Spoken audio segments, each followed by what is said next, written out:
Ça y est, nous sommes en live. Hello! Eh bien, écoute, merci à toi d'être là avec moi. Avec joie. Très heureuse d'être présente et de vous rencontrer en ligne tous. Je vais changer l'affichage parce que on nous voit chacune. Je sais pas si là c'est mieux parce que sinon on voit que celle qui parle hein, et moi ça me perturbe. Bon, on verra. Je suis pas toujours très douée avec la technique. Ah, c'est bon, ça y est, on nous voit toutes les deux côte à côte. C'est mieux. Bonjour à tous, bonjour à toi Élise, merci d'être là avec moi aujourd'hui. On a déjà lancé le compte à rebours la semaine dernière. Là, ça chauffe de plus en plus. Dans un peu plus de 15 jours, le sommet Être femme va commencer. Je vais réexpliquer le contexte de ces slow talk pour les personnes qui nous découvrent aujourd'hui. L'idée, c'est de vraiment lancer la dynamique du sommet, de présenter les intervenants, représenter les intervenants, parce que je sais qu'il y a plein de personnes dans mon audience, dans notre audience qui te connaissent déjà, mais voilà, l'idée, c'est de te découvrir, peut-être autrement, peut-être on va avoir des sujets, des choses qui vont sortir aujourd'hui que personne ne connaît de toi, je ne sais pas. En tout cas, au moins te redécouvrir. L'idée étant vraiment de présenter ce sommet qui aura lieu du 16 au 22 juin euh, et de donner envie aux gens de venir, en tout cas aux femmes, de venir nous voir, de s'inscrire. Je mettrai le lien avec la vidéo pour que voilà, chacune puisse s'inscrire et participer à tous les ateliers qui auront lieu cette semaine. Donc, je t'invite à te présenter, Élise. Avec joie. Déjà, merci, un immense merci Yasmina pour ouvrir cet espace, ce sommet et de rassembler autant de belles personnes et de pouvoir vraiment partager beaucoup de savoir. Et voilà, en tout cas, moi je suis heureuse, ça m'enthousiasme. Me. Et quand tu m'as proposé, c'est vrai que ça a été tout de suite un oui du cœur. Et ce que j'aime à partager, c'est que comment on peut se reconnecter aussi facilement à son cœur et comment on peut prendre des décisions, et notamment grâce à la respiration. En fait, c'est beaucoup ce que je partage, moi, c'est la Mhm. connexion à soi par le souffle. Et pas que. Et donc, je suis Élise Pieter, c'est donc moi, je suis entrepreneur depuis plusieurs années maintenant, depuis 2016. Et ce que je fais, ce que j'aime faire, c'est accompagner les personnes à pouvoir justement révéler un peu plus qui elles sont en authenticité, pouvoir déployer un potentiel qui est souvent latent en soi. Et donc moi, j'aime à utiliser des outils très concrets qui nous ramènent facilement au corps, notamment avec la respiration, avec notamment le mouvement libre. Je suis professeure de yoga également, et aussi par le froid. Donc peut-être que vous avez déjà vu des vidéos de moi ou participé à un stage ou autre où j'accompagne les personnes à aller de manière volontaire et non forcée dans le froid pour tous les bienfaits sur la santé physique et mentale. Et j'ai même aussi écrit un livre autour de la thérapie par le froid, justement. Et ce qui est intéressant, je ne sais pas si tu avais vu passer Yasmina récemment, mais il y a eu tout un buzz un peu autour de est-ce que le froid, c'est dangereux pour les femmes? Mhm.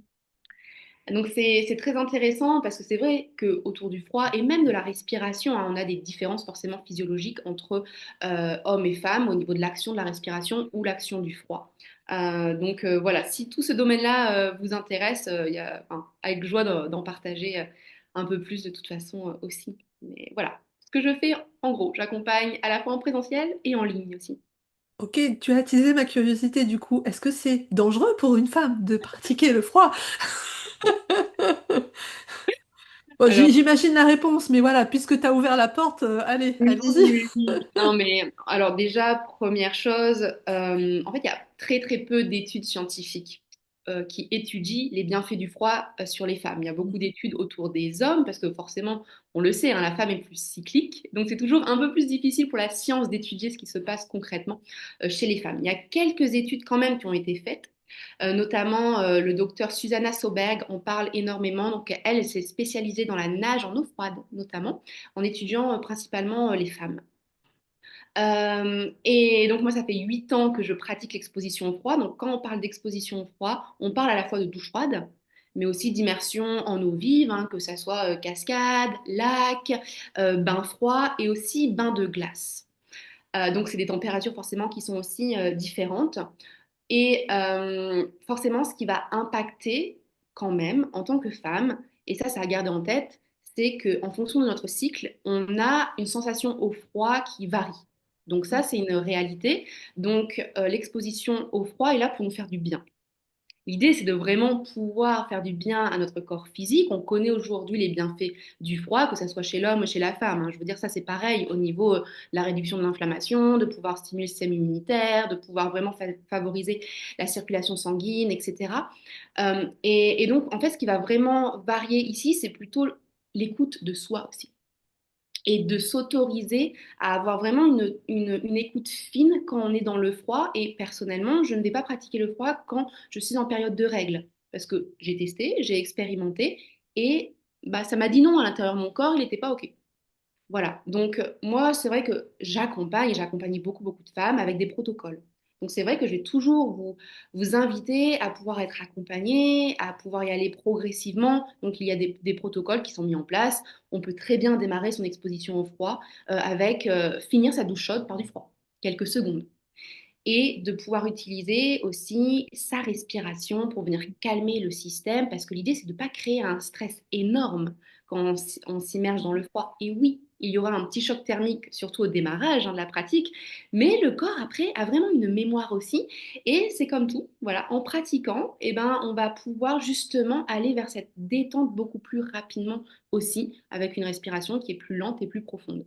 Donc, on ne va pas dire que le froid est mauvais pour les femmes, mais c'est comment on va utiliser cette force de la nature pour se faire du bien en se respectant. Ok. Moi, je vais te dire, chaque fois que je t'ai vu poster un truc sur le froid, je dis, ah, non, surtout pas, non, ah, j'aime pas le froid. Qu'est-ce que tu réponds aux femmes comme moi? Parce que je sais, je suis pas la seule. J'en ai vu plein réagir, ah, le froid, non, surtout pas. Qu'est-ce que tu réponds à ces femmes comme moi qui vont te dire, ah ben non, le froid, jamais, non, surtout pas. Oui. Alors, moi, j'étais très frileuse, hein, donc je sais ce que c'est aussi de ne Mhm, pas vouloir s'immerger au froid.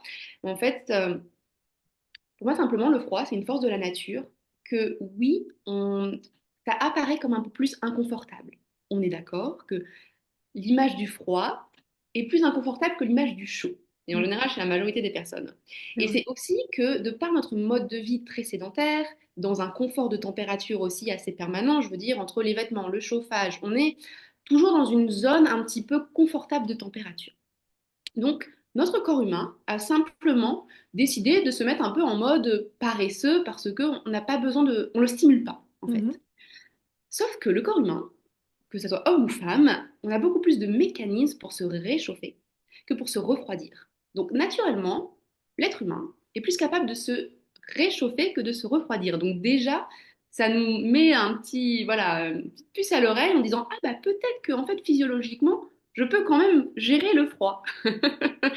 Et en fait, on va aussi vers une exposition au froid où on n'est pas là pour battre des records, mais pouvoir justement apprendre à mieux se connaître aussi. Quand j'ai démarré ma première douche froide, à la fin, j'ai senti j'étais vraiment dans un sentiment de victoire, de confiance en moi, de bien-être qui mhm. est extraordinaire. Et c'est aussi un miroir, le froid. En fait, c'est un enseignant très, très puissant. Donc, il y a tout l'aspect physiologique et bien fait pour la santé que l'on connaît, hein. Donc, les personnes qui veulent apprendre à mieux gérer le stress, qui veulent pouvoir avoir une santé aussi un peu plus, être en résilience. Moi, je sais que je tombe beaucoup moins malade depuis que je pratique l'exposition au froid en régularité, mais aussi les techniques de respiration, hein. Les deux en plus ensemble, c'est très optimal. Donc tous ces bienfaits-là, mais en plus de ça, on va vraiment gagner en confiance en soi. Et ça, pour moi, c'est tellement précieux, en fait, de se dire que ben, de démarrer sa journée avec une petite victoire personnelle, ça fait une grande différence. Tu l'as dit tout à l'heure, tu étais frileuse aussi. Comment t'es arrivée, toi, à cette pratique-là? Ouais. Alors, même si je viens du nord de la France, que j'ai été exposée à la pluie, Au froid? voilà, c'était pas forcément quelque chose qui m'attirait plus que ça. Mais j'avais déjà entendu parler des bienfaits du froid Mhm, dans les magazines santé, etc. Et en fait, c'est un jour, j'ai un ami qui m'a proposé de faire la formation autour de la méthode Wim Hof. Donc la méthode Wim Hof, c'est une méthode autour du froid, de la respiration mhm. et de la force du mental. Et donc, il y avait l'immersion dans le froid. Et donc, en fait, simplement par curiosité, j'ai fait cette formation en ligne et donc, ça me proposait en effet d'avoir des protocoles de douche froide. En fait, je l'ai fait parce que j'avais confiance en mon ami et que je me suis dit, bon, j'aime la nouveauté, je suis professeure de yoga, j'aime le yoga, et en fait, l'exposition au froid, ça fait partie d'une branche du yoga. On n'en parle pas D'accord. énormément, mais ça fait C'est partie vrai. de la Mhm. branche. Donc, je me suis dit, bon, allez, tant qu'à faire, allons-y. Et en fait, j'y suis allée et j'y suis allée sans rien attendre. Et en fait, c'est là où j'ai découvert des bienfaits en peu de temps. D'un seul coup, j'augmentais en énergie, je dormais mieux, j'augmentais même mes performances physiques et voilà, je me sentais en plus en joie aussi. Parce que de s'exposer au froid, ça va vraiment créer aussi plein d'hormones du bonheur comme la dopamine, la sérotonine. Donc voilà, il y a ce côté vraiment de, à la fin de son immersion au froid, une joie de vivre qui est incroyable. Et ça, c'est bon. C'est clair. Et on sent que tu le vis pleinement. Euh, donc du coup, alors on va rester là, on va rester là-dessus. Après, si tu veux partir sur un autre sujet, pas de souci. Mais moi, je trouve que c'est intéressant parce que euh, à travers les partages que toi tu fais, on te voit beaucoup, on voit beaucoup des personnes immergées dans des bacs d'eau froide, etc. Mais ce que tu dis, c'est qu'en fait, on peut aussi le pratiquer tous les jours, même chez soi. Ah oui, surtout. En fait, c'est véritablement là aussi ce que j'enseigne, c'est l'autonomie dans sa pratique et c'est comment on intègre ces outils au quotidien, parce que c'est Mhm, là que va être la différence. mhm. À partir du moment où on va se mettre en régularité. Et le plus simple pour la majorité d'entre nous, ça reste la douche froide. Et Oui. en plus, il faut savoir, après ça dépend bien sûr dans quelle région on est, voilà, parce que la température va quand même impacter bien sûr au niveau des bienfaits du froid. Et il faut savoir qu'on a les bienfaits du froid avec une eau en dessous de 17 degrés. Donc on n'a pas besoin d'avoir une eau entre 0 et 2 pour avoir les bienfaits du froid. Voilà. Donc Oui. ça, c'est bon à savoir On aussi. n'a pas besoin d'avoir les doigts de pied qui se décollent, c'est ça? Non, non, non, non. Et en fait, finalement, d'aller vers du très très froid, on est plutôt sur un challenge plus mental Mm. aussi. Voilà. Donc c'est intéressant de temps en temps de pouvoir se tester à ça. Mais Mhm. au quotidien, la douche froide, c'est parfait. Et ça ne veut pas dire que en rajoutant du froid, on enlève le chaud de notre vie. Parce que des fois, les personnes font un petit peu l'erreur de se dire, comme je mets du froid dans ma vie, j'enlève le chaud. Mm. Non, non, c'est simplement, on réintègre voilà, une autre face de la médaille finalement, celle du chaud et du froid. Et j'adore aussi, moi, utiliser les saunas, par exemple, d'aller vers des températures plus élevées. Donc ça, j'en parle aussi dans mon livre, tu vois, différents protocoles, comment utiliser le froid, le chaud en fonction des environnements, des objectifs, voilà. Donc En ça, plus, pardon, avec le sauna, logiquement, il y a le sauna, mais il y a la douche froide aussi qui va avec. ouais, tout à fait. Et je veux dire, dans les pays nordiques, tu vois, tu prends la Finlande, ça fait partie de leur culture. C'est Mm. normal. Mm. Est-ce que tu as toujours été entrepreneur? Euh, alors en fait, moi, je suis biologiste de formation. J'ai été D'accord. formée pour devenir enseignant-chercheur. Donc j'ai Ouais. un master en écologie recherche. Et en fait, je n'ai jamais travaillé dans ce secteur. Et j'ai rapidement, très vite entrepris, en fait. Mhm. Donc rapidement, j'ai créé une première entreprise qui n'a pas fonctionné, mais qui m'a permis de monter en compétences. Parce que en fait, j'avais aucune compétence en entrepreneuriat, mais j'ai toujours été quelqu'un de très intuitif. Et rapidement, la vie m'a amenée à entreprendre parce que pour moi, c'était une évidence. Même si Mhm. je n'avais pas les compétences, mais pour mon cœur, c'était une évidence. Et donc, progressivement, voilà, une première entreprise qui fonctionne pas trop, je continue. Et puis après, d'autres opportunités sont arrivées et ça a fonctionné, en fait. Ce que j'aime beaucoup chez toi, alors, il y a beaucoup de choses que j'aime beaucoup chez toi, Elise. Je ne l'ai pas dit tout à l'heure parce que on a enchaîné direct et je le dis à chaque début de Slow Talk, c'est que chaque personne qui est dans ce sommet est particulièrement importante pour moi, même quand on se connaît pas forcément beaucoup physiquement. Toi et moi, on s'est déjà rencontrés. Il y a des personnes que je n'avais même jamais vues. Il y a des personnes que j'ai invitées dans ce sommet. Je ne savais même pas ce qu'elles faisaient et ça a été une évidence pour moi de leur dire, tu viens. Je ne savais pas qui elles étaient, ce qu'elles faisaient dans la vie. J'ai dit, il faut que tu sois avec moi. Et donc, je te le dis du coup aussi en face et devant tout le monde, c'est merci de co-créer cet événement avec moi parce que tu es précieuse, ton énergie est précieuse dans cette co-création qu'on a commencé. Et même si ça ne fait pas si longtemps que ça que tu nous as rejoints, je sais que tu étais déjà là, toi, et puis bah, Gwen qui arrive tout à l'heure, vous étiez déjà avec moi depuis quasiment le début et ça c'est vraiment chouette. Et ce que j'aime particulièrement, c'est on pourrait croire, parce que tu ne l'as pas précisé, mais tu voyages beaucoup, tu es souvent par Mons et par Vaux. Et la première réflexion que les gens peuvent avoir quand ils observent que des personnes voyagent beaucoup, c'est qu'ils n'ont pas d'ancrage vraiment quelque part. Mais c'est pas du tout ton cas. C'est que partout où tu es chez toi. Quelle que soit la terre qui t'accueille, tu es chez toi. Tes racines, elles sont partout. Je veux dire, tu n'as pas besoin de te dire, il faut que je me pose là pour être bien. Tu es partout. Est-ce que tu veux nous parler de cet aspect de ta vie de nomade et comment tu le vis en fait au quotidien? Et comment c'est perçu peut-être aussi par ton entourage? Merci d'aborder ça et ça me touche. Tu vois, ça m'émeut parce que ce que tu dis, c'est une telle vérité. Et moi-même, je me suis posé la question de pourquoi cette envie, autant de mouvement. Et je me suis dit, est-ce que c'est une fuite? Moi-même, je me Mhm. suis posé cette question, hein, parce que beaucoup de personnes pourraient Mhm. croire c'est une fuite, il n'y a pas de stabilité, il n'y a pas d'ancrage. Mhm. Et en effet, où que je sois, et c'est surtout en fait des terres qui m'appellent. Je veux Mhm. dire, je ne vais pas simplement quelque part aléatoirement. Il y a une forme de connexion au cœur qui m'amène vers des espaces, il y a une espèce de timing juste Mhm. aussi où je sens la prochaine destination. Mais ça me demande de lâcher prise totale parce qu'en fait, il y a encore 3 jours, je ne savais pas du tout où je serais dans quelques mois, tu vois. Et là, j'ai reçu l'info de OK, bah, ça sera là-bas et let's go. Et après, je comprends le pourquoi. Mon ancrage et ma stabilité, c'est véritablement aussi en lien avec mes pratiques personnelles. Mhm. C'est-à-dire que là, je lève les yeux, tu vois, j'ai mon tapis de yoga. En fait, j'ai des objets Mhm. aussi que j'amène partout et j'amène surtout ma respiration avec moi. J'amène mes pratiques. Et je suis beaucoup en gratitude en fait de pouvoir m'autoriser à être dans le mouvement. Mais je sais que c'est pas pour tout le monde. Mhm. Voilà. Euh, mais ça me correspond. Et ça, je l'honore en fait. Et peut-être que c'est juste temporaire et à un moment donné, je vais être rappelée à un lieu spécifique. Voilà, quand je rentre en France, j'ai mes racines qui sont dans le nord de la France et je le sens qu'il y a encore un ancrage différent. Tu vois, j'arrive. Mhm. euh, et mon entourage m'a toujours soutenue en fait. Je me sens tellement chanceuse. Mhm. J'ai jamais eu de remarques autour de ça, mais plutôt toujours un encouragement. On m'a toujours partagé ce message de tant que je suis heureuse et que je suis mon cœur, bah go en fait. Voilà. Mhm. Euh, est-ce qu'il y a un profil commun dans les personnes qui viennent te voir, qui viennent chercher tes accompagnements ou qui participent bah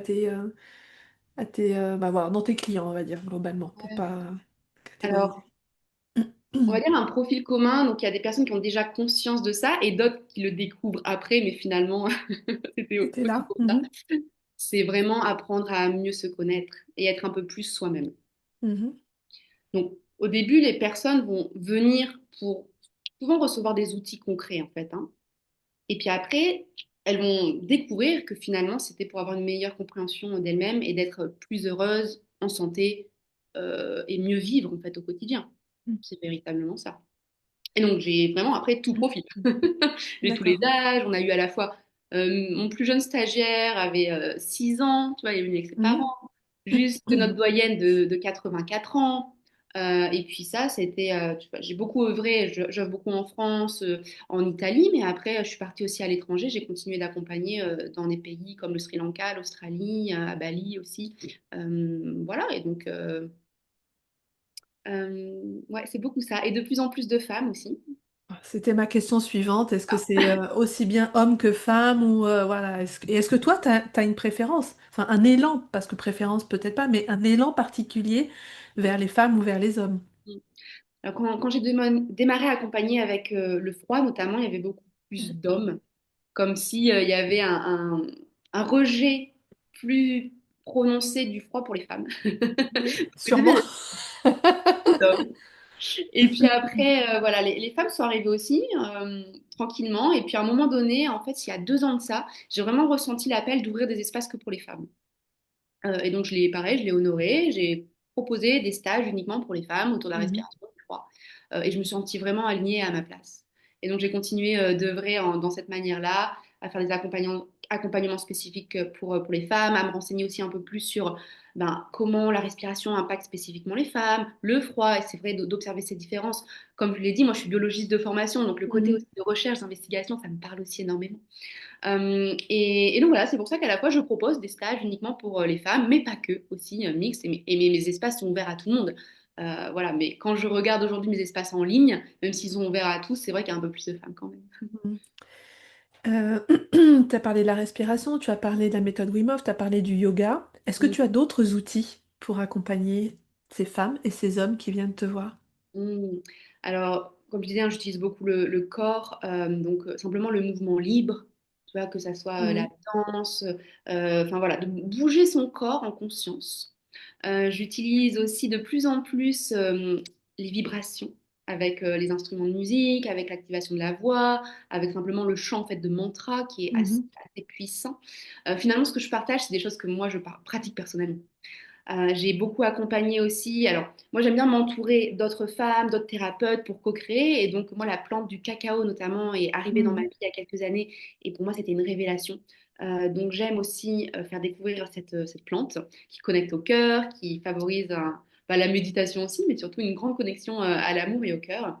Et puis après, je vais utiliser différents outils. Tu vois, récemment, je me suis beaucoup intéressée au human design, par exemple, que je Mhm. trouve fascinant. Et donc, envie de plus en plus aussi d'aider avec ces outils-là, mais en faisant plutôt appel à d'autres personnes spécialistes. Voilà, on va dire que moi, je découvre des outils que j'utilise personnellement, que je transmets. Mais après, quand il y a des spécialistes vraiment avec lesquels je peux co-créer, je vais plutôt voilà, envoyer vers ces personnes-là.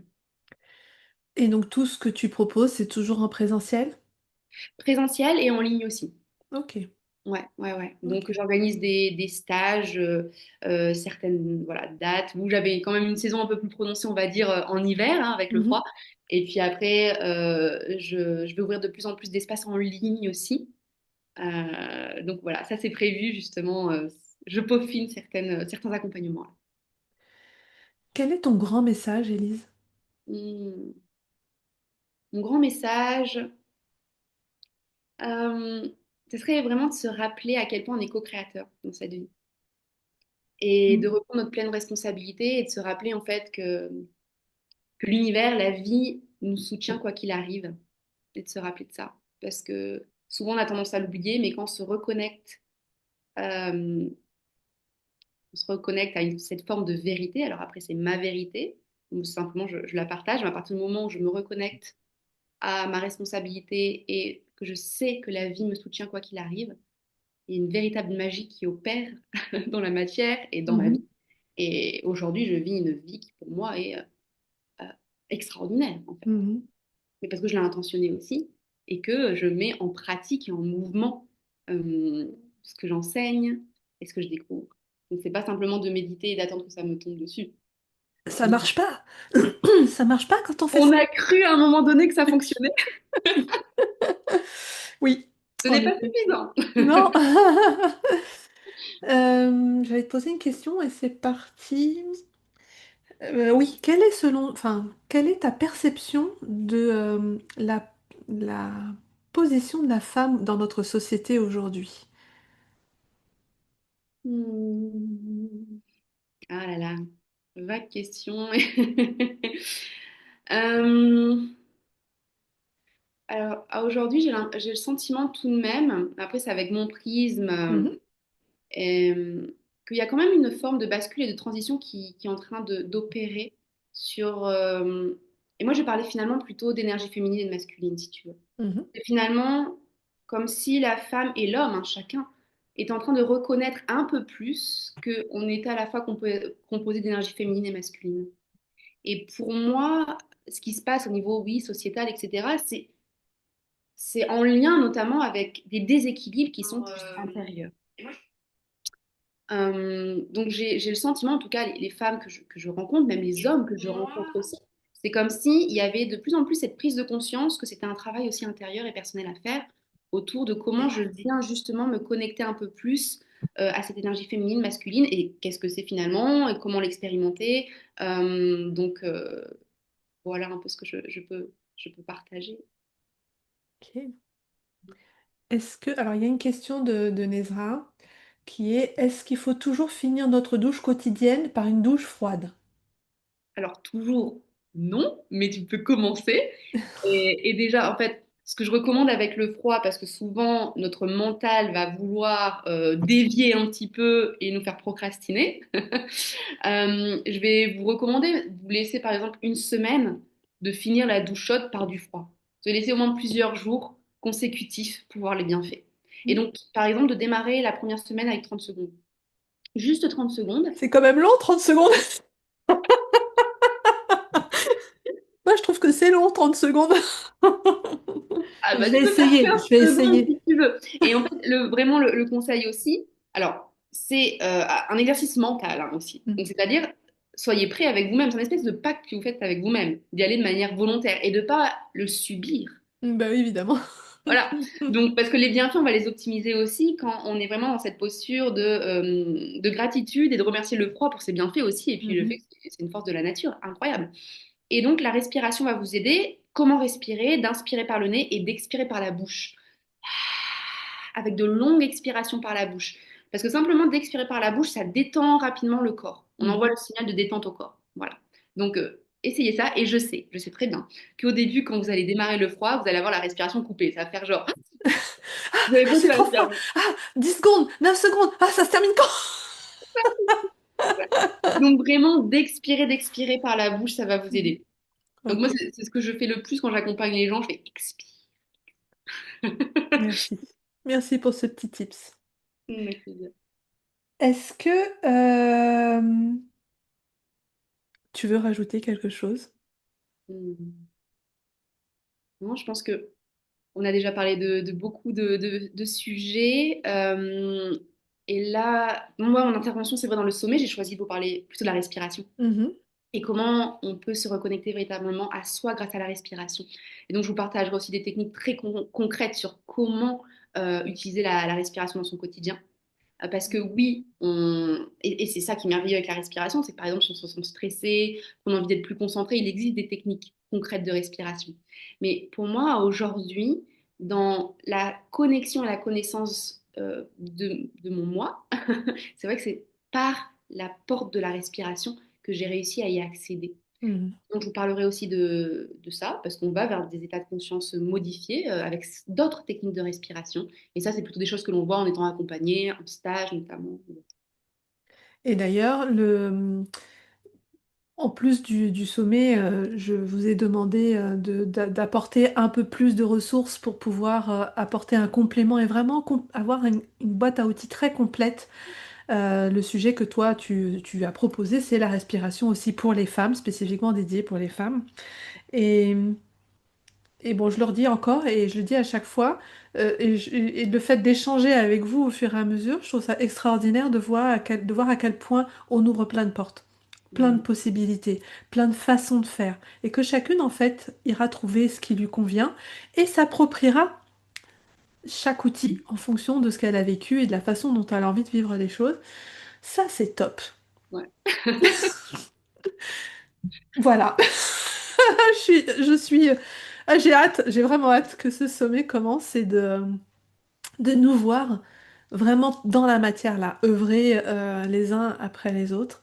Que tout ce qu'on a construit là depuis quelques mois dans le subtil va venir se poser et ça va faire papam, papam, ça va faire aussi boum dans le monde et ça va être trop, trop, trop, trop beau.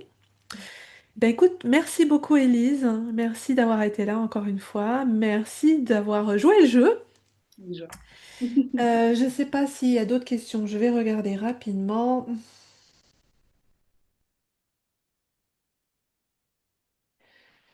Je crois pas.